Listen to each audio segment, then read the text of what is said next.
commencer l'enregistrement. Très bien.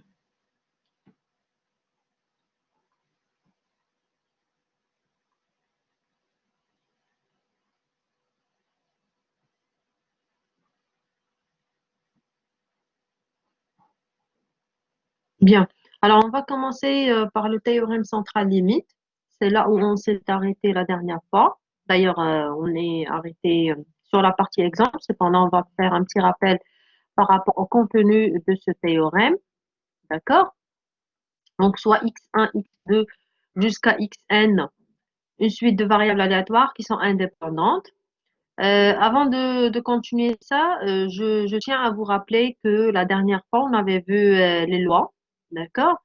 La loi normale, la loi Key 2, Student et Fisher. Et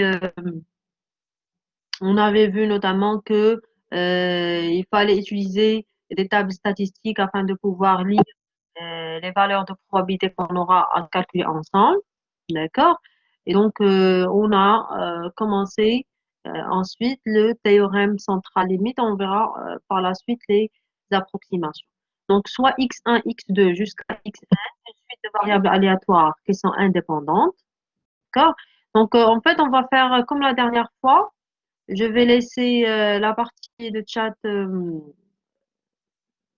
disponible pour, euh, pour les questions et les remarques. Donc, ces variables aléatoires, ils ont la même moyenne et la même variance. Ça, c'est une particularité qui est très, très importante.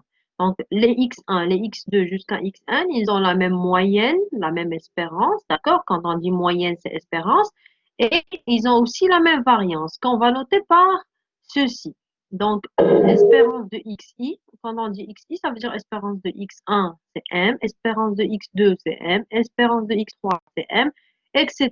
Puisqu'on ne peut pas citer tous les X, les X, d'ailleurs, on ne connaît même pas leur nombre, on écrit d'une manière abrégée E de XI, d'accord? Pour I allant de 1 jusqu'à N, ça veut dire à chaque fois on peut remplacer le I par l'espérance de XI qui est égale à petit m, d'accord? Et pour que vous puissiez comprendre, qu'est-ce que ça veut dire E de XI? Ne le croyez pas quelque chose d'autre, mais ce n'est que E de X1. C'est comme si on va écrire E de X1 égale à petit m, E de X2 égale à petit m, E de X3 égale à petit m, E de X4 égale à petit m, etc. jusqu'à arriver à E de Xn, d'accord?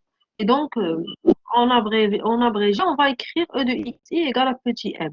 De même, variance de xi est égale à sigma au carré. D'accord? Vous vous rappelez, la dernière fois, on avait dit que on note sigma, c'est l'écart type. Et donc, l'écart type au carré, c'est lui-même la variance. Donc, toutes ces variables aléatoires indépendantes ont la même moyenne et ils ont aussi la même variance. Qu'est-ce qu'on va faire maintenant? On va poser une nouvelle variable aléatoire qui va être constituée à partir de x1 jusqu'à xn. Comment ça? Eh bien, par le fait de faire la somme. On va faire la somme de x1 plus x2 plus x3 plus x4 jusqu'à arriver à xn. Donc, on a constitué une nouvelle variable aléatoire. C'est la somme de toutes ces variables aléatoires qu'on est en train de voir et qu'on va noter par Sn. Ce symbole que vous avez ici, ce n'est que c'est-à-dire la notation de la somme, d'accord? C'est la somme de i allant de 1 jusqu'à n des xi, d'accord? Ça veut dire quoi? C'est la même chose que x1 plus x2 plus x3 plus x4 jusqu'à xn. Très bien. Maintenant, on va voir quelle est l'espérance de notre nouvelle variable aléatoire. Il y a l'espérance de Sn, notre nouvelle variable aléatoire qui est égale à la somme des x1 jusqu'à xn. Voilà, l'espérance de Sn qui est égale à l'espérance de quoi? De la somme des xi. C'est la somme des espérances de xi. D'accord? Est égale à n fois m. N, c'est quoi? C'est le nombre des variables aléatoires qu'on a. Et le M, c'est quoi? C'est l'espérance d'une seule variable aléatoire. Parce qu'on sait que ces variables aléatoires ont la même moyenne. La moyenne de x1 est la même chose que la moyenne de x2. Par exemple, si la moyenne de x1 est égale à 3, la moyenne de x2 c'est 3, la moyenne de x3 c'est 4, de x3 c'est 3, la moyenne de x4 c'est 3, ainsi de suite. Ils ont tous la même moyenne. Donc, qu'est-ce qu'on fait pour calculer l'espérance ou bien la moyenne de notre nouvelle variable aléatoire Sn, c'est quoi? Ce n'est que le petit m, d'accord, qui était l'espérance d'une seule variable aléatoire. On va le multiplier par le nombre de variables aléatoires qu'on a, d'accord? Et ça nous donne un n fois m. Bien. Maintenant, pour la variance, c'est le même principe. La variance de Sn, c'est quoi? C'est le n fois sigma au carré, d'accord? Alors, c'est le nombre de variables aléatoires qu'on avait, d'accord? Fois la variance d'une seule variable aléatoire. Bien. Est-ce que c'est clair? Alors, ne vous en faites pas trop avec ces notations et ces symboles. Si vous n'arrivez pas à très bien les assimiler ou bien les comprendre, vous pouvez directement vous focaliser sur le fait que le E de Sn, c'est quoi? C'est n fois m. Le V de Sn, c'est-à-dire la variance de Sn, c'est le n fois sigma k. D'accord? Alors, dans ce cas, notre yn, une nouvelle variable aléatoire, d'accord, qui est égale à quoi? À Sn moins n fois m, d'accord, divisé par la racine de n fois sigma au carré, d'accord.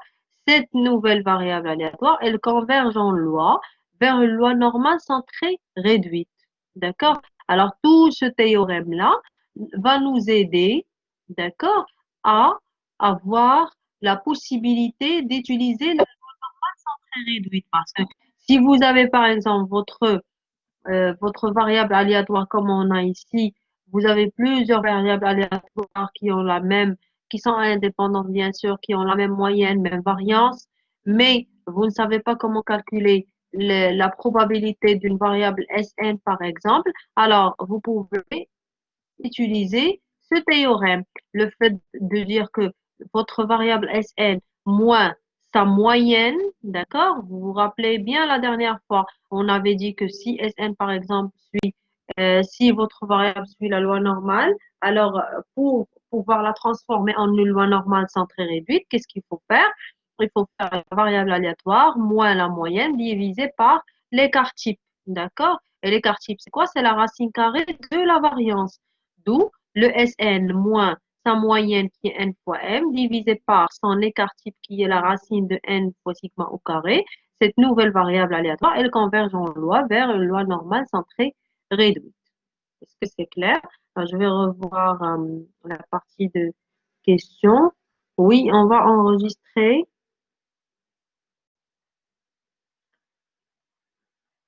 Très bien. Alors, on va enregistrer la séance. Exemple. Alors, comme un exemple, on va prendre, considérant 400 étudiants qui se sont présentés au guichet de la photocopie de la faculté pour faire des copies de cours, sachant que chacun d'eux a payé à la caisse un montant qu'on va noter MI. D'accord? Ça veut dire, pourquoi on a mis MI pour I allant de 1 jusqu'à N? Normalement, ce N, c'est 400 pour dire que le premier étudiant a payé un montant M1, le deuxième étudiant a payé un montant M2, le troisième un montant M3, etc. D'accord? Supposons que les MI sont des variables aléatoires indépendantes, les MI qu'on a ici. Les MI sont quoi? Je rappelle, ils sont les montants que les étudiants ont payé, que chaque étudiant a payé au centre de photocopie pour faire les copies de cours. Donc, on a dit qu'on suppose que les MI sont des variables aléatoires indépendantes, de même loi inconnue, d'accord? On ne connaît pas forcément quelle est la loi de MI. De moyenne égale à 10 dirhams, la moyenne de votre variable aléatoire, elle est égale à 10, et de variance égale à 25. Maintenant, quelle est la question? Donner la probabilité que la recette totale R du service de la photocopie soit supérieure à 4200 dirhams. Ça veut dire quoi? Donner la probabilité que la recette totale, quand on dit la recette totale, ça veut dire quoi? Eh bien, ça veut dire la somme des montants que tous les étudiants ont payé. Ça veut dire le montant que le premier étudiant a payé, plus le montant que le deuxième étudiant a payé, plus le montant que le troisième étudiant a payé, etc. Donc, ça nous fait quoi?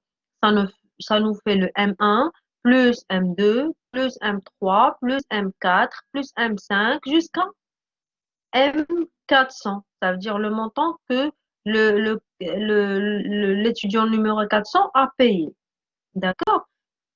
Donc, toutes ces variables aléatoires sont indépendantes. On va faire leur somme. Alors, le R, elle est égale à la somme de toutes ces variables aléatoires. C'est M1 plus M2 plus M3 jusqu'à Mn. D'accord? Où notre N est égal à 400 parce qu'on connaît le nombre d'étudiants. D'accord? Qu'on a ici. Donc, le nombre de variables aléatoires est 400. La moyenne de ces variables aléatoires, elle est la même. La moyenne de la variable aléatoire, la première est la même chose que la deuxième, même chose que la troisième, elle est égale à 10. Et de même pour la variance, elle est égale à 25. Et donc, est-ce qu'on pourrait utiliser le théorème central limite? Oui, on a toutes les conditions qui sont vérifiées. Les conditions, on a nos variables aléatoires qui sont une suite de variables aléatoires indépendantes. Ils ont la même moyenne, ils ont la même variance. Voilà, on l'a ici. Alors, on a dit, supposons qu'ils se sont présentés. Alors, supposons que les MI sont des variables aléatoires indépendantes. Très bien. On a les mêmes, on a des variables aléatoires indépendantes. Ils ont la même moyenne, ils ont la même variance. Donc, les conditions du théorème sont réalisées. Voilà. Alors, posons Sn est égal à la somme des variables aléatoires. Alors, pour notre cas, quel est Sn? Ben, ça représente le R. D'accord? On a la recette totale, elle est égale à quoi? Elle est égale à M1 plus M2 plus M3 plus M4 plus M5, etc. Alors, donner la probabilité que la recette totale R du service de la photocopie soit supérieure à 4200 dirhams. Donc, pour notre calcul de probabilité, notre nouvelle va être focalisée sur notre nouvelle variable aléatoire qui est le R. Et le R, c'est quoi? C'est la somme, les M1 plus M2 jusqu'à Mn. Bien. Donc voilà, c'est ce qu'on a ici.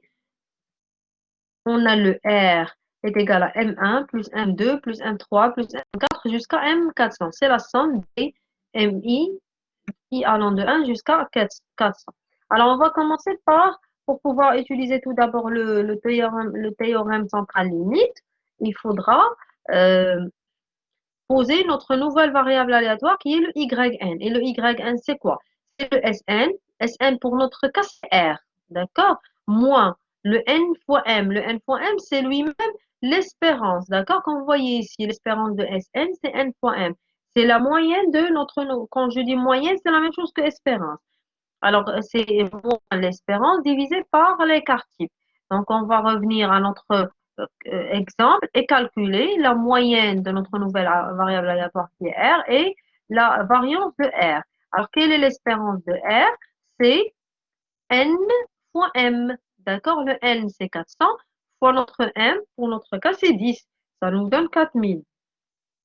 Pour la variance, c'est quoi? Alors, vous voyez, dans la partie que vous avez ici, la variance, c'est n fois la,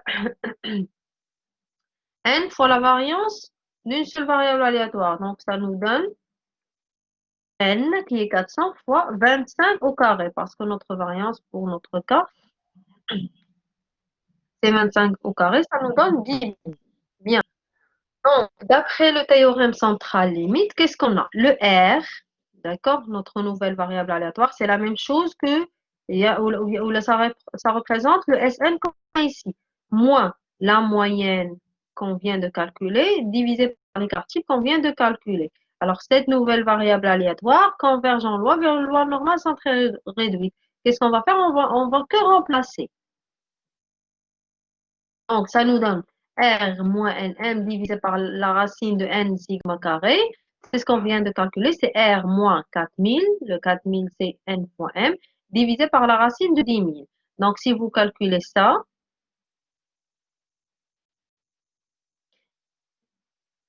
vous donne R moins, là, il manque une racine carrée. D'accord? Là, il manque, s'il vous plaît, une racine carrée. C'est R moins 4000 divisé par la racine de 10 000. Alors, cette nouvelle variable aléatoire, qu'on va noter YN ou bien ce que vous voulez, elles convergent en loi vers une loi normale centrée réduite de N01. D'accord? Je rappelle que la loi normale centrée réduite, c'est une loi normale qui a comme moyenne 0 et comme écart type 1. Alors, la probabilité que R soit supérieur ou égal à 4200, c'est la probabilité que R moins 4000 divisé par 100. 100, c'est quoi? Si vous calculez la racine de 10 000, ça va vous donner 100. D'accord? Donc, R moins 4000 sur 100 est supérieur à 4200. Ce qu'on a fait ici, on va le faire de même de l'autre côté. 4200 moins 4000 divisé par 100. Ça nous fait cette variable aléatoire, on va la noter T par exemple. Là, si vous calculez, d'ailleurs, c'est très clair, 4200 moins 4000, ça vous fait 200, divisé par 100, ça vous fait 2.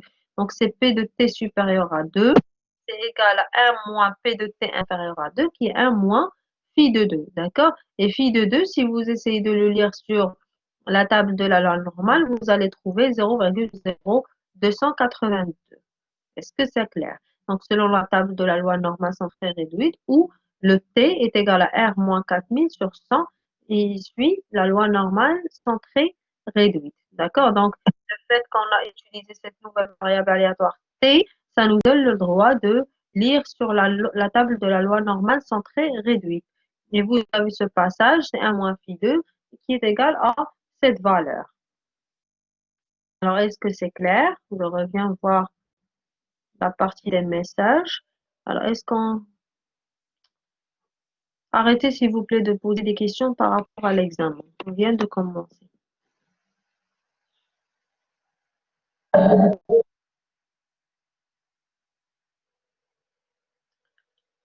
Alors,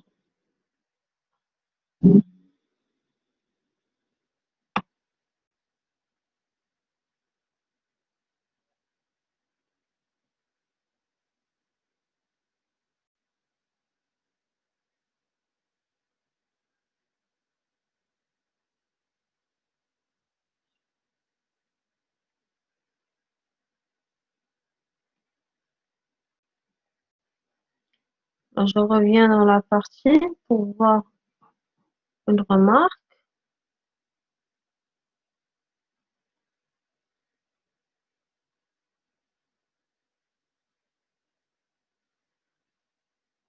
Alors, vous avez...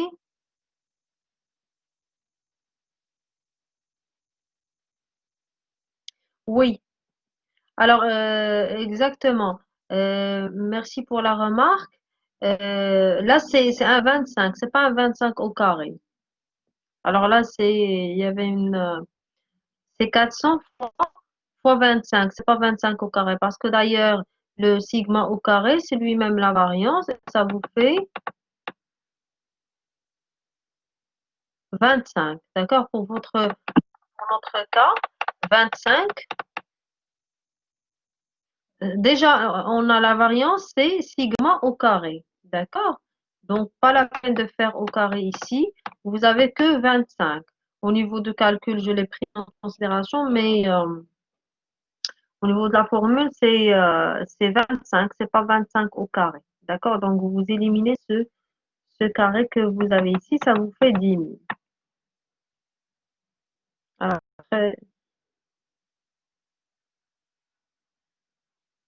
alors, pour le phi de 2, on l'a trouvé à partir de la table statistique. D'accord? Donc, d'ailleurs, on a expliqué la dernière fois. On a expliqué la dernière fois comment on pourrait lire les valeurs sur la table de la loi normale, sont très réduites, bien sûr. Euh, Cependant, on va le refaire encore. Donc, soit x, maintenant, approximation de la loi binomiale par la loi normale. Soit x, une variable aléatoire qui suit la loi binomiale, d'accord? Je rappelle la loi binomiale, j'espère que vous avez pu réviser votre partie de cours. Bien, votre partie de cours qui est associée à tout ce qui est loi discrète et loi continue. D'accord? Alors là, on est sur la loi binomiale. Alors là, comment on pourrait approximer la loi binomiale par la loi normale. Parce que ceci, si on a un exercice dans ce cas, on pourra approximer notre loi binomiale par la loi normale et ainsi simplifier notre calcul. Donc, soit x, une variable aléatoire, la loi binomiale de paramètres n et p, avec n assez grand et p ni proche de 0 ni proche de 1. Alors, la loi de x peut être approchée par la loi normale qui est de paramètre m sigma carré. Donc, x suit la loi normale de paramètre n fois p, d'accord? N fois p parce que c'est la moyenne de la variable aléatoire que vous avez et la racine de np facteur de 1 moins p. C'est la variance. Si vous revenez au cours de probabilité, vous allez trouver que pour la loi binomiale, l'espérance était n fois p et la variance était n fois p fois un certain q qui est lui-même 1 moins p. D'accord? Voilà, c'est ce que vous avez ici d'ailleurs. Où e de x, c'est n fois p et la variance de x, c'est n fois p facteur de 1 moins p. Donc, qu'est-ce qu'on fait? Si on a une loi binomiale de paramètre n fois p, on pourrait l'approximer par euh, on pourrait l'approcher par, pardon, on pourrait l'approcher par la loi normale de paramètre n fois p. Là, on met la moyenne et dans cette partie-là, on met le, la variance. Donc, ça nous fait n fois p et là, c'est la racine de n fois p facteur de 1 moins p. En pratique, l'approximation est valable lorsque le n est supérieur à 20, n fois p supérieur à 10, n fois 1 moins p supérieur à 10. D'ailleurs, quand vous avez un exercice, il faudrait vérifier ces conditions pour pouvoir euh, utiliser cette approximation. Donc, comme exemple, étant donné une entreprise qui a distribué des produits de publicité, sachant que la probabilité pour qu'un ménage ayant reçu le produit soit intéressé par celui-ci est égale à 0,45, quelle est la probabilité d'avoir parmi les 100 ménages 470 ménages intéressés par le produit de publicité? Tout d'abord, là, je vais relire l'exemple pour que vous puissiez l'assimiler. Cependant, là, on n'a pas cité si on va utiliser, si on a utilisé la loi binomiale ou non. Il faudrait par contre par vous-même le comprendre. Et d'ailleurs par la nature de la loi binomiale. Elle est quoi? Alors c'est quoi une loi binomiale? Tout d'abord, je vais réexpliquer ça. Eh bien, c'est un test de Bernoulli qu'on répète à plusieurs reprises. Et qu'est-ce qu'un test de Bernoulli? Un test de Bernoulli, c'est un test où on a soit un succès, soit un échec. Ça veut dire quoi? Ça veut dire que euh, quand on choisit ou bien quand on lance notre expérience aléatoire, on tombe soit sur un échec, soit sur un succès. D'accord? Donc, on n'a que deux possibilités. Il n'y a pas autre chose. Par exemple, dans notre exemple qu'on a ici, on a pour les ménages, soit ils sont intéressés par le produit de publicité, soit ils ne sont pas intéressés par le produit. Alors, quand on fait cette expérience une seule fois, on l'appelle un test de Bernoulli. Mais quand on la répète plusieurs fois, d'accord, ça devient une loi binomiale. C'est un test de Bernoulli, pardon, qu'on répète une fois. D'accord? Donc, lorsqu'on a, dans le cas de notre exemple, on a une entreprise qui a distribué des produits de publicité à 1000 ménages. Alors, 1000 ménages, ça veut dire que on va répéter notre test de Bernoulli 1000 fois. D'accord? Parce qu'on a 1000 ménages, on va leur distribuer les produits de publicité. On aura pour chaque ménage va être soit intéressé, soit non intéressé. D'accord?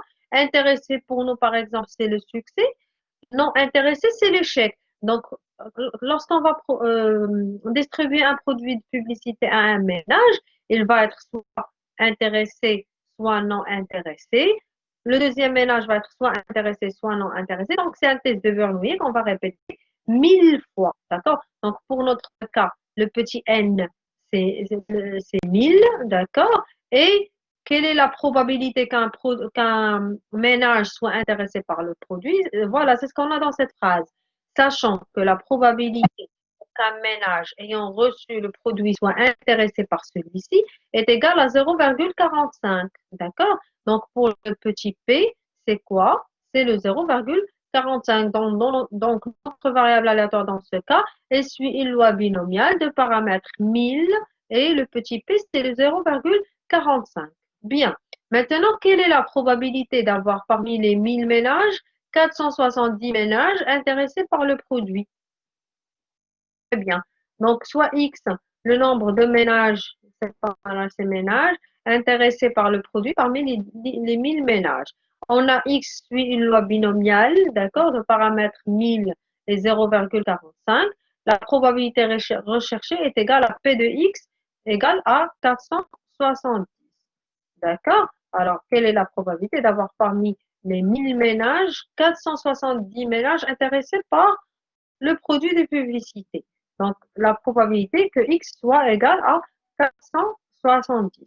Vu la difficulté pardon, du calcul de cette probabilité, on sera amené à utiliser l'approximation d'une loi binomiale par la loi normale. Alors, pour pouvoir utiliser ça, qu'est-ce qu'on fait? Il faudra vérifier ces conditions. Est-ce que n est supérieur à 20? Est-ce que n fois p est supérieur à 10? Est-ce que n fois 1 moins p est supérieur à 10? Si on arrive à vérifier ces conditions, dans ce cas, on pourra approcher la loi binomiale par la loi normale. Donc, c'est ce qu'on va faire. On a le P qui est égal à 0,45, d'accord, ni proche de 0 ni proche de 1. Et N qui est égal à 1000, il est supérieur à 20. 1 fois P qui est égal à 1000 fois 0,45 égale à 450, c'est supérieur à 10. Et N fois 1 moins P est égal à 1000 fois 0,55 qui est 550, supérieur aussi à 10. Donc, le X, il suit la loi normale, paramètre n fois p, et de variance n fois p fois q, qui est égal à n, la loi normale, avec les valeurs, ou bien avec les paramètres suivants. Et on va utiliser l'expression, d'accord, de la fonction de répartition de euh, la loi normale pour notre calcul. Donc, ça nous fait 1. Si vous vous rappelez, je vous ai donné cette formule la dernière fois. Je vais revenir sur la partie pour vous la montrer. Voilà. Donc, f de x, c'est quoi? Non, ça, c'est l'exercice.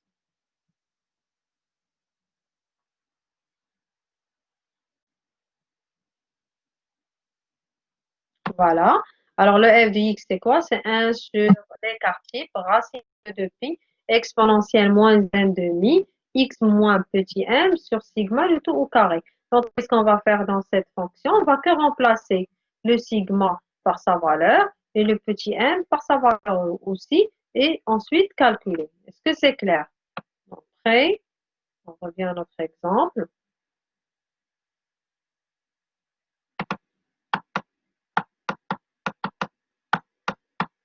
Bien.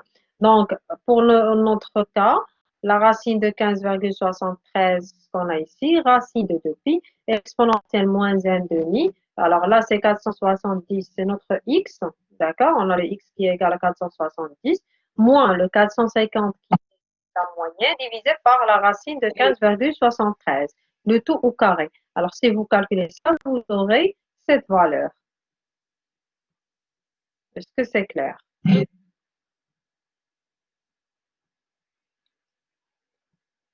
Comment on peut savoir qu'on aura l'approximation? Oui, le 1 moins 0,45, c'est 0,55.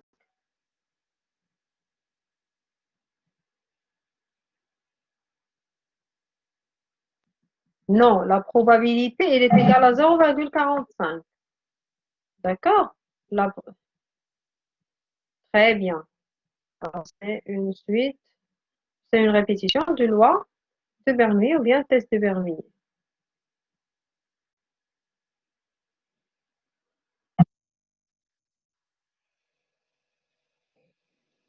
Alors, vous avez un moins 0,45 qui est égal à 0,55. Comment on peut savoir qu'on a l'approximation? Bien le fait que ça va pas être très évident de calculer la probabilité, donc on pense à l'approcher par la loi normale, d'accord? Et, et, euh, et les conditions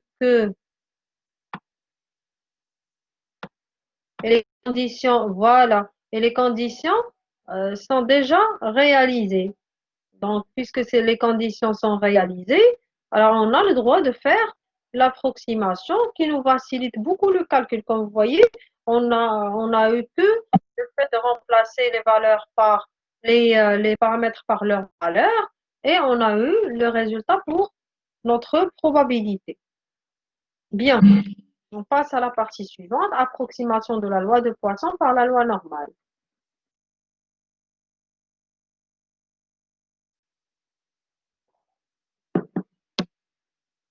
Alors, comme vous savez, la loi de Poisson n'a un seul paramètre qui est lambda. Alors, soit x, une variable aléatoire qui suit la loi de Poisson de paramètre lambda, x suit la loi de Poisson de paramètre lambda, comme noté ici. Lorsque lambda est supérieur ou égal à 20, d'accord, x peut être approché par la loi normale de paramètre lambda, racine de lambda. Est-ce que c'est clair? Donc, c'est très simple. Mais ceci lorsque lambda est supérieur ou égal à 20. Étant donné une société dont le nombre de fois qu'elle est en rupture de stock durant une année est une variable aléatoire qui suit la loi de Poisson de paramètre 36, quelle est la probabilité pour que le nombre de la société soit en rupture de stock durant une année soit inférieur à 39? D'accord? Donc, soit X le nombre de ruptures de stock dans cette société durant une année, X y suit la loi de Poisson de paramètre 36. La probabilité qu'on est en train de chercher est quoi? C'est X inférieur à 39. Donc, c'est quoi? C'est la probabilité que X soit égal à 0, plus la probabilité que X soit égal à 1, plus la probabilité que X soit égal à 2, jusqu'à arriver à la probabilité de X soit égal à 38. Parce qu'on a ici inférieur strictement. D'accord?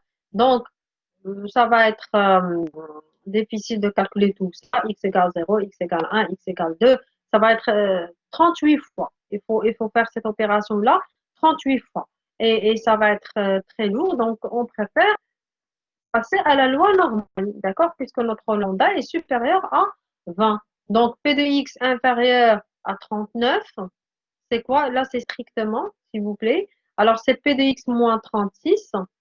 Alors, dans ce cas, tout d'abord, l'autre x, il suit la loi normale de paramètre 36, racine de 36 qui est 6, d'accord? Et donc, pour pouvoir calculer ça, il faudra passer à la loi normale centrée réduite. Donc, le P de x inférieur à 39, c'est le P de x moins 36 divisé par 6, moins la moyenne divisé par le 6 que vous avez ici. Et là, c'est 39 moins la même chose qu'on a fait de ce côté, on va le faire de ce côté-là, qui est 39 moins 36 divisé par 6. C'est la probabilité que le T c'est quoi? C'est cette nouvelle variable aléatoire. Le T inférieur à, si vous calculez ça, vous aurez un 0,5. Et vous allez directement lire sur la table de la loi normale, centrée réduite, vous allez trouver 0,6915. D'accord? Où le T suit la loi normale centrée réduite, 1,01. Alors, est-ce que c'est clair? Est-ce qu'il y a des questions?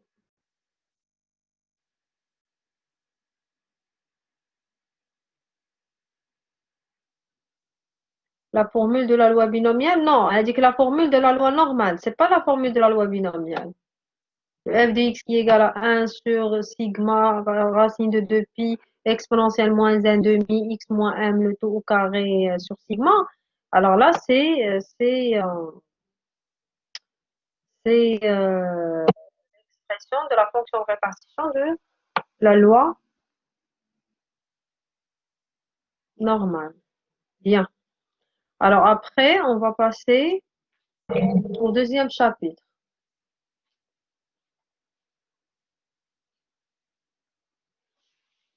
Oui. Alors, s'il y a une personne qui veut prendre la parole, les données de cet exercice. Alors, vous avez l'exercice devant vous. Alors, voilà. Ce sont les données ou bien l'énoncé de votre exercice.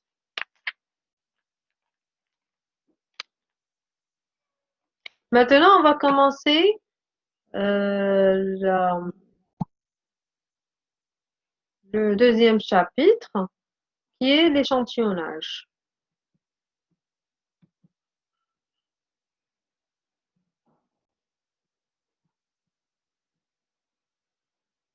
Bien. Donc, chapitre 2, on va commencer l'échantillonnage. Avant ça, on va faire deux applications, d'accord, par rapport au calcul de probabilité. Alors, application 1, soit x une variable aléatoire de loi normale, à la loi normale qui a comme paramètre 3, 2, calculer la probabilité que x soit compris entre 3 et 7. D'accord? Donc, pour pouvoir calculer cette probabilité, notre x suit la loi normale 3, 2. Donc, il faudrait convertir ceci en une loi normale centrée réduite. Alors, comment faire ça? Eh bien, le P de x compris entre 3 et 7, c'est la probabilité que x moins ce 3 que vous avez ici, qui est la moyenne, divisé par le 2 que vous avez là. Et ce qu'on a fait au milieu, on va le faire pour les deux côtés. Donc, c'est 3 moins 3 divisé par 2. Et là, c'est le 7 moins 3 divisé par 2. Donc, comme valeur finale, vous aurez un 0 et un 2. Et le x moins 3 divisé par 2, c'est notre nouvelle variable aléatoire qu'on va noter z. Alors, cette nouvelle variable aléatoire, elle suit la loi normale centrée réduite, la loi M01. Et donc, la probabilité que x soit compris entre 3 et 7, c'est la probabilité que z soit compris entre 0 et 2. Donc, notre variable aléatoire z suit la loi normale centrée réduite. On pourra directement passer à la fonction de répartition de la loi normale centrée réduite. Ça veut dire que c'est phi de 2 moins phi de 0. Et on va lire sur la table statistique la valeur de phi de 2 et la valeur de phi de 0. Est-ce que c'est clair? Ça, c'est juste deux applications en tout ce qui concerne le côté technique. Alors, donner la valeur de la probabilité que la valeur absolue de x soit inférieure strictement à 5, sachant que x suit la loi normale de paramètre 1, 2. Donc, la probabilité que x en valeur absolue soit inférieure strictement à 5, c'est la probabilité que x soit compris entre moins 5 et 5. Là, c'est une relation ou bien une technique par rapport à l'heure absolue. C'est la probabilité que x soit inférieur à 5 moins la probabilité que x soit inférieur à moins 5. Alors, pourquoi ça? Vous avez la règle ici. Le P de x compris entre A et B, c'est le F de B moins F de A, comme vous avez tous connu. Alors, et c'est la probabilité que x soit inférieur à B moins la probabilité que x soit inférieur ou égal à A. D'accord? Donc, c'est pour ça on a fait le P de x inférieur à 5 moins P de x inférieur à moins 5. On prend directement les valeurs. Maintenant, il faudra calculer ces probabilités. Alors, pour pouvoir les calculer, il faut passer à la loi normale centrée réduite, qui est le x moins 1 sur 2, d'accord, inférieur ou égal à je viens de dire qu'il faut passer de la loi normale à la loi normale centrée réduite. Donc, il faut faire le x moins la moyenne divisé par le 2. Alors, et ce qu'on a fait ici, on va le faire de même dans cette partie-là. Donc, x moins 1 sur 2, inférieur ou égal à 5 moins 1 sur 2, moins le p de x moins 1 sur 2, inférieur à moins 5 moins 1 sur 2. Après, on va calculer. Donc, pour cette partie-là, on aura 2. Pour celle-là, on aura moins 3. Donc, c'est y inférieur strictement à 2, moins p de y inférieur strictement à moins 3 où le y est égal à x moins 1 sur 2. Donc, notre nouvelle variable aléatoire y suit la loi normale centrée réduite. Alors, le p de x inférieur à 5 en valeur absolue, c'est le p de y inférieur à 2 plus p de y inférieur à 3 moins 1. Pourquoi? P de y inférieur à moins 3, c'est 1 moins p de y inférieur à 3. D'accord? Et donc, si vous le remplacez dans cette partie-là, puisque vous aviez un moins déjà, ça vous fait moins 1 moins p de y inférieur à moins 3. Donc, c'est moins 1 plus p de y inférieur à 3. Et ceci, puisque le y suit la loi normale centrée réduite, donc c'est automatiquement le phi de 2, la fonction de répartition de la loi normale centrée réduite, plus le phi de 3, moins 1. On va aller à la table statistique pour lire les valeurs. Le phi de 2, c'est 0,9772. Le phi de 3, c'est 0,9772. euh, 9 865 moins un, et ça vous donne comme valeur finale ceci.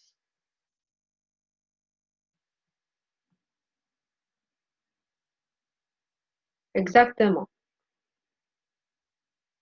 Oui. Alors, par exemple, pour lire le phi de 2, il faut avoir les deux intersections. D'accord? Alors, attendez, je vais essayer de...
Non, non, on n'a pas encore terminé.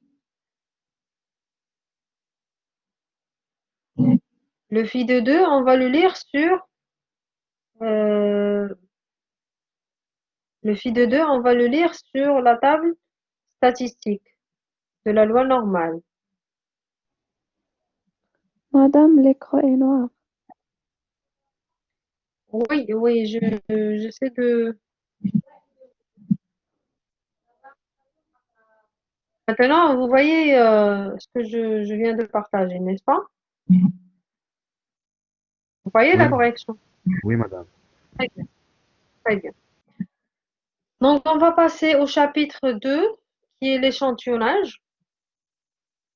Tout d'abord, il faudrait comprendre pourquoi on utilise cette technique ou bien cette méthode. Par exemple, on est une entreprise euh, qui vend des vêtements de femmes, par exemple, bien d'hommes, comme vous voulez, et on voudrait étudier, par exemple, la population afin afin d'améliorer, par exemple, notre service. Donc, est-ce qu'on va étudier toute la population marocaine qui comporte, par exemple, 40 millions de personnes? Ça va être très coûteux et lourd. Et donc, l'alternative, c'est quoi? Eh bien, de prendre un échantillon. On va prendre un échantillon et l'étudier pour pouvoir dire à la fin que voilà ce qu'on a eu comme étude à partir de cet échantillon, on va l'étaler sur toute la population marocaine. Madame, l'écran est noir. Non, non. Non, vous avez, Non, non. Maintenant, c'est vous mieux. voyez Maintenant, c'est Non. mieux. très bien. Donc, on a dit que pour Non, chaque non. échantillon, on aura à calculer, par exemple, la moyenne, la variance, etc. Donc, c'est ça la base de l'échantillonnage. C'est lorsqu'on a une population qui est très grande, d'accord, où il y a beaucoup d'individus, et, et ça va être très difficile, coûteux et lourd d'étudier toute la population pour pouvoir en avoir quelques particularités ou bien quelques spécificités. Donc, qu'est-ce qu'on fait à cette étape? On ne prend qu'un seul échantillon, d'accord? ou bien des échantillons. On va faire nos études sur ces échantillons-là et en déduire ou bien en tirer les choses qu'on voudrait avoir. D'accord? Donc, considérant une population de taille n dans laquelle on s'intéresse à étudier deux caractères, l'un quantitatif x de moyenne m et de variance sigma carré, et l'autre quantitatif y de proportion p par exemple. Donc, quelles sont nos solutions? La première solution consiste à réaliser une étude sur l'ensemble des individus de la population. C'est ce qu'on appelle recensement. D'accord? C'est ce que j'ai dit au début. On va étudier toute la population. La solution 2, une deuxième solution, consiste à prendre uniquement une sous-population. D'accord? Une sous-population, c'est ce que je vais appeler un échantillon de taille petit n. Alors là, la population en entier, elle a la taille grand N. D'accord? Moi, je vais prendre un échantillon de taille petit n. Bien sûr, le petit n va être strictement inférieur à grand N, c'est normal. Et essayer de trouver des approximations pour les différentes caractéristiques. Alors, caractéristiques, ça veut dire la moyenne, la variance et la proportion. C'est ce qu'on appelle enquête par échantillonnage. Bien. Alors, les paramètres que je vais vous dire ici, ils sont très importants et il faut bien les mémoriser parce que ça va constituer les notations qu'on va utiliser par la suite. Alors, pour une population, le M, le sigma carré, le petit p et le n représentent respectivement la moyenne. Le petit n, c'est la moyenne. Le sigma carré, c'est la variance. Le petit p, c'est la proportion. Et le n, c'est la taille de la population. D'accord? Donc, quand on va toujours parler d'une population, on va parler de petit m, de sigma carré, de petit p et de n. Pour un échantillon, un échantillon a aussi une moyenne. On va la noter x bar. Donc, à chaque fois que vous voyez x bar, alors là, c'est la moyenne de l'échantillon. Le petit m, c'est la moyenne de la population. Ils sont toutes les deux des moyennes, d'accord? Mais ça, c'est la notation de la moyenne de la population et ça, c'est la notation de la moyenne de l'échantillon. Le S carré, c'est la variance de l'échantillon. On appelle pour le x bar soit la moyenne empirique. Le S carré, c'est soit la variance empirique. Le petit f, c'est la fréquence, d'accord? Et la taille, le petit n, c'est la taille de la population. Donc, vous avez comme paramètre de la population petit n, sigma carré, petit p, la taille c'est n. Pour l'échantillon, c'est x bar, s carré, petit f. Et l'échantillon de taille petit n. Bien. Maintenant, qu'est-ce qu'un échantillonnage aléatoire simple? Parce qu'il y a plusieurs types d'échantillonnage. D'accord? Il faut le savoir. Cependant, pour nous, on va principalement se focaliser sur l'échantillonnage aléatoire simple. Alors, pourquoi un échantillonnage? Tout d'abord, qu'est-ce que c'est? Alors, échantillonnage est l'ensemble des opérations permettant de sélectionner de façon organisée les éléments de l'échantillon. D'accord? Un échantillonnage est aléatoire si tous les individus de la population ont la même probabilité de faire partie de l'échantillon. Ça veut dire quand on aura par exemple la population marocaine, on va, on va choisir d'une manière aléatoire n'importe quel individu, de la classe pauvre jusqu'à la classe moyenne, bien à partir des âges, on va dire à partir des enfants ainsi que les adultes, peu importe. Donc, tous les individus ont la même probabilité d'être choisis pour faire partie de cet échantillon. Et on dit qu'un échantillon est simple si les prélèvements des individus sont réalisés indépendamment les uns des autres. On ne va pas choisir par groupe, par exemple. On va choisir un individu par individu. D'accord? On dit dans ce cas que notre échantillonnage est simple.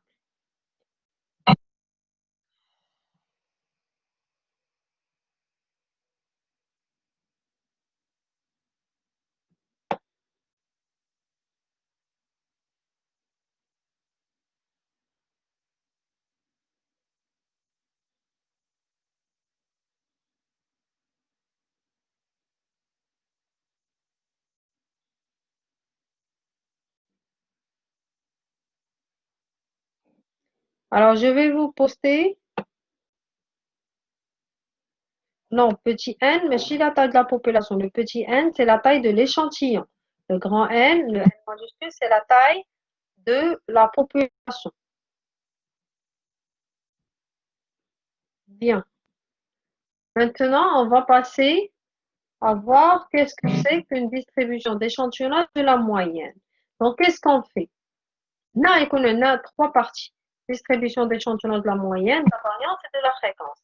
Qu'est-ce que c'est qu'une distribution d'échantillonnage de la moyenne? Alors, l'étude de la variable moyenne. Alors, vous avez là votre population. D'accord? Qu'est-ce qu'on va faire? On va choisir des échantillons. Trois échantillons, par exemple. Le premier échantillon, on a pris les individus x1, x2, x11, x21 et jusqu'à x11. Il y a des individus. L'échantillon 2 comporte aussi des individus. Et l'échantillon 3 comporte aussi des individus. Donc, la moyenne du premier échantillon, c'est 1 sur 1, la somme des xi. Des xi1, bien sûr. On a aussi une moyenne pour l'échantillon 2. Alors là, notre variable, c'est la moyenne. On faudrait étudier cette moyenne-là. C'est ce qu'on appelle une distribution d'échantillonnage de la moyenne. Alors, soit une population au sein de laquelle on prélève tous les échantillons possibles d'une manière aléatoire et simple, comme on vient d'expliquer dans le slide précédent.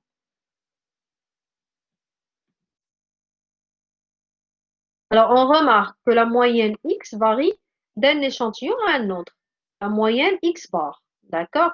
Comme j'avais dit tout à l'heure, quand on parle de petit m, c'est la moyenne de la population. Le X bar, c'est la moyenne de l'échantillon.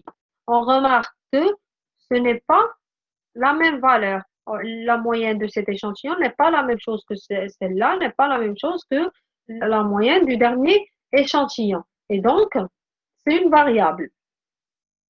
L'étude de cette variable est appelée l'étude de distribution d'échantillonnage des moyennes. C'est une variable, c'est une chose qui varie, et donc on a intérêt à l'étudier. Le fait de l'étudier, c'est ce qu'on appelle une distribution d'échantillonnage de la moyenne. On dit aussi que x bar, la moyenne de l'échantillon, possède une distribution de probabilité appelée distribution de l'échantillonnage de la moyenne. Donc, on peut calculer l'espérance mathématique, la variance, et déterminer la loi de cette distribution. Ça veut dire, on a une nouvelle variable, d'accord? Une variable qui est appelée x bar, qu'on va étudier.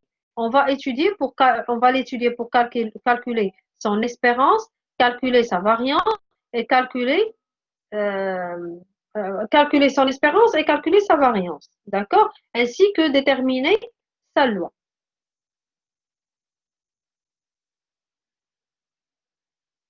Oui, oui, je vais le poster. Vous voulez l'avoir maintenant? Je vous le poste maintenant? Madame, l'écran est noir. Oui, je sais, l'écran est noir. Je suis passée.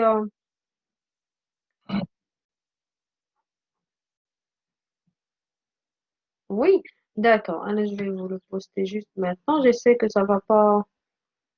J'espère que ça va pas. De toute façon, il nous reste 5 minutes.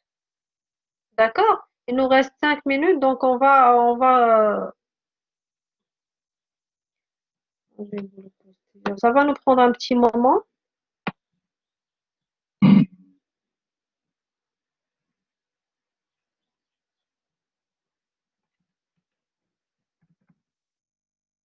Alors, chapitre 2.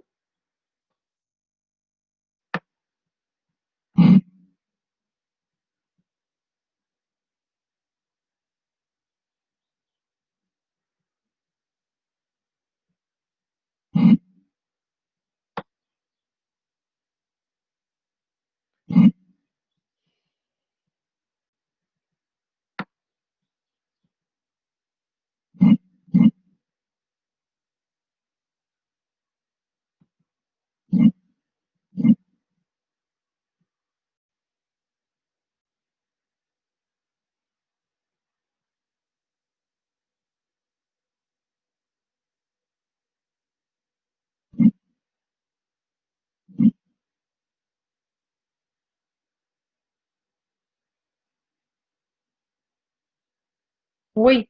Alors à chaque fois, je vais vous déposer le cours avant le début de la séance pour que vous puissiez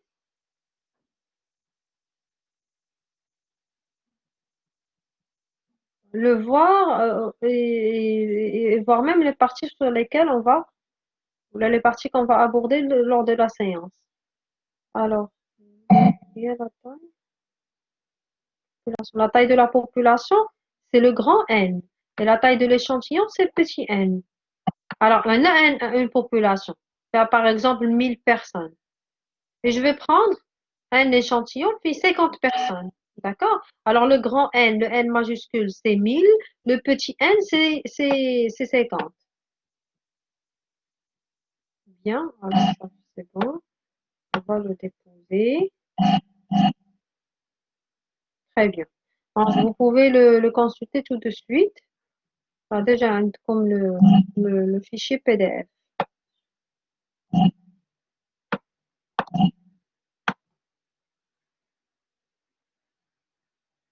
Oui, c'est très important euh, de connaître les lois parce on va les utiliser durant toute la partie. La taille de la très bien. La taille de l'échantillon. Bien.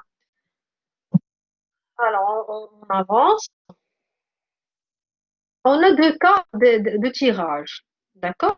Lorsqu'on voudrait faire un tirage, on a deux cas. Un tirage sans remise, un tirage avec remise. C'est le même concept que vous connaissiez avant, la probabilité. Donc, on dit qu'on a un tirage sans remise et donc on est dans le cas d'un échantillon qui est exhaustif. Dans le cas où la taille de la population est finie de taille n, au sein de laquelle est prélevé sans remise, d'accord, un échantillon aléatoire et simple de taille petit n, on a l'espérance de la moyenne, l'espérance de x bar, c'est petit m. Et la variance de x bar, c'est quoi? C'est le grand N, la taille de la population, moins la taille de l'échantillon, divisé par la taille de l'échantillon moins 1 fois la variance divisé par petit n. C'est une formule. Le n moins n sur n moins 1, on ne l'utilise que dans le cas d'un échantillon qui est exhaustif. Et d'ailleurs, on l'appelle un facteur d'exhaustivité. D'accord? Donc, lorsqu'on a un échantillon qui est exhaustif, et d'ailleurs dans la plupart des cas, on le dit dans l'exercice, on a un échantillon qui est exhaustif. Comment on fait pour calculer les paramètres, bien, comment calculer l'espérance et la variance de la moyenne?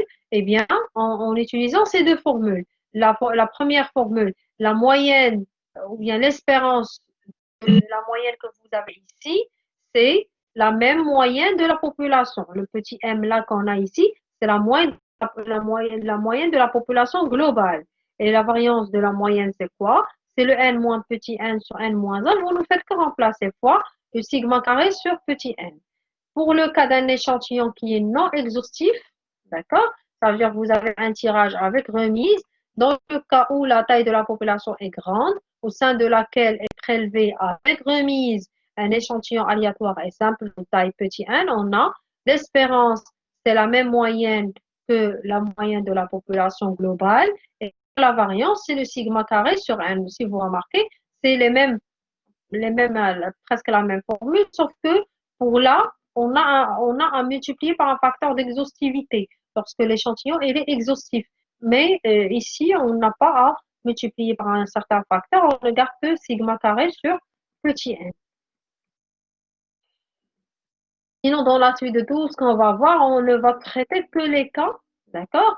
Les cas de tirage non exhaustif, d'accord? Les tirages avec remise.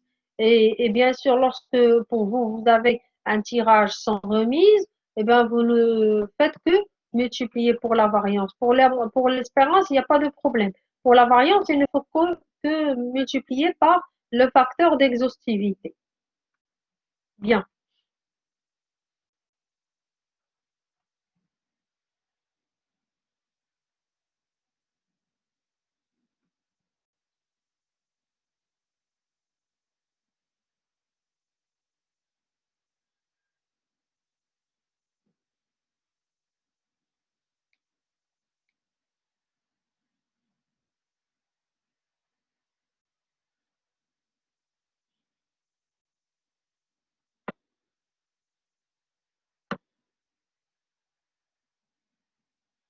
Oui.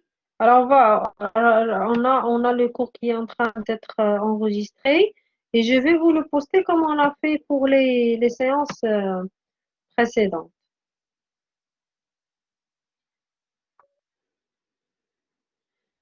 Donc là, on a la division d'échantillonnage de la moyenne, on continue pour le premier cas. Donc là, je vais vous poster directement les cas et selon votre exercice, vous allez utiliser le cas que vous avez devant vous. Pour le premier cas, on a une population normale, mais une population normale, ça veut dire une population qui suit la loi normale. La moyenne et la variance sont connues. Les deux paramètres, la moyenne et la variance, ils sont connus. Soit une population normale, c'est-à-dire la loi de la variable x définie sur cette population est distribuée selon une loi normale de moyenne petit m et de variance sigma carré. On extrait des échantillons à partir de cette population dont la moyenne est x bar. Alors, notre variable aléatoire x bar, elle suit la loi normale de paramètres petit m et de paramètres petit m et sigma sur n. D'accord? Pour la population normale, pour le cas 2, on a une population normale, la taille est petite, la taille de la population inférieure à 30, et la variance, elle est inconnue. Soit une population de moyenne petit m et de variance. Alors, il ne faut que mémoriser ces cas, et quand on va passer à la partie exercice, on va comprendre quand est-ce qu'on utilise chaque cas. Alors, soit une population de moyenne petit m et de variance sigma carré qui est inconnue. Alors, comme j'ai expliqué tout à l'heure, l'essentiel et la base et l'objectif pourquoi on est en train de faire ces cas, c'est pour nous faciliter le calcul de probabilité. Quand on a à calculer une probabilité devant nous, eh bien, il faudra euh, se situer. On est dans quel cas? Est-ce que le premier cas, deuxième cas, troisième cas, pour pouvoir faire nos calculs de manière simple. Soit une population de moyenne petit m et de variance sigma carré qui est inconnue,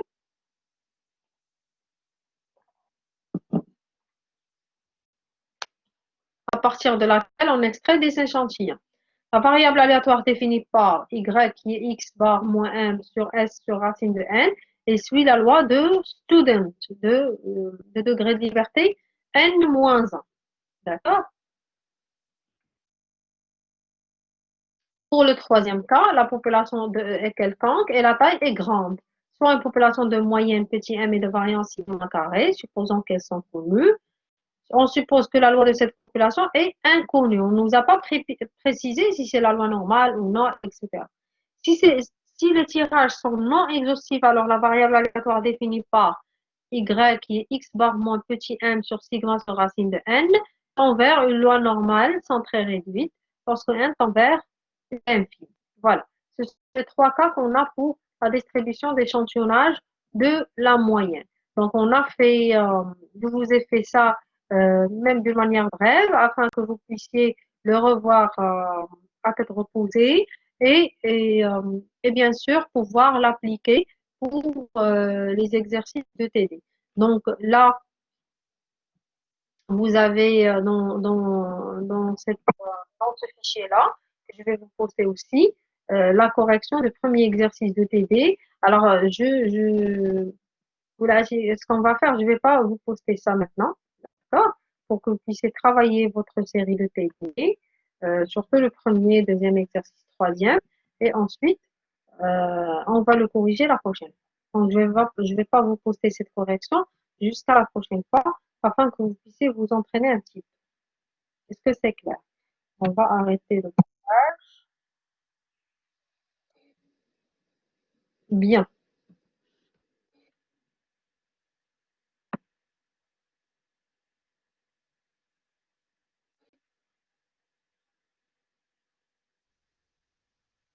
Merci, madame.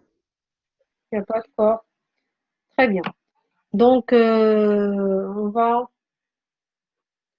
Alors, quel est ton problème?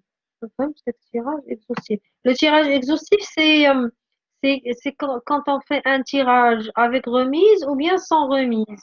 D'accord? Avec remise, quand tu étais soit en baccalauréat, soit en première année de la fac, Tu avais un module de probabilité où on parlait de tirage sans remise et tirage avec remise. Tirage sans remise, ça veut dire que lorsque je fais un tirage, lorsque je tire un individu par exemple, ou là je tire une pièce d'une certaine urne, alors je ne vais pas la remettre, c'est ça, un tirage sans remise. Quand je vais tirer un individu, je ne vais pas le remettre à mon ensemble pour refaire un deuxième tirage. D'accord? C'est ça un tirage sans remise. Un tirage avec remise, lorsque je tire par exemple un individu, ou là, un échantillon par exemple, quand je tire un échantillon, je vais le noter par exemple et le faire revenir à la population pour refaire mon deuxième tirage. D'accord? Donc, il se peut que les individus que j'ai déjà tirés au début soient retirés encore.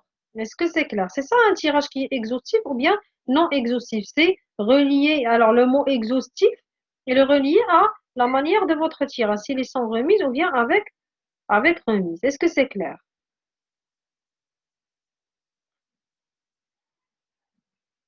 Oui. Alors, très bien. Donc, on va